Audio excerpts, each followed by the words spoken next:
დევნილთა ეკომიგრანტთა და საარსებო წყაროებით უზრუნველყოფის სააგენტო იძულებით გადაადგილებულ ქალთა ეკონომიკური გაძლიერების პროგრამას იწყებს.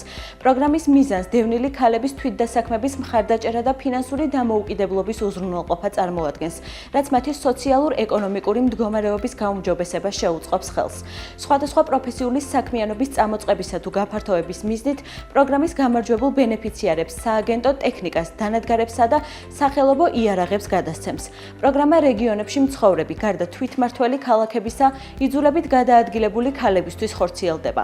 მონაწილეობის მსურველებს განაცხადის გაკეთება სააგენტოსა და მის ტერიტორიულ სამმართველოებში 20 მარტის ჩათვლით შეეძლებათ. საგრანტო პროგრამა დევნილთა სააგენტოს მიერ გაეროს ქალთა ორგანიზაციის რეგიონალური პროგრამის ქალთა ლიდერობის გაძლიერება მდგრადი და მშვიდობიანი საზოგადოებისთვის ფარგლებში დანიის საგარეო საქმეთა სამინისტროს მხარდაჭერით ხორციელდება. საგრანტო პროგრამის განაცხადის ფორმა შეგიძლიათ იხილოთ დევნილთა ეკომიგრანტთა და საარსებო წყაროებით უზრუნველყოფის სააგენტოს ვებგვერდზე.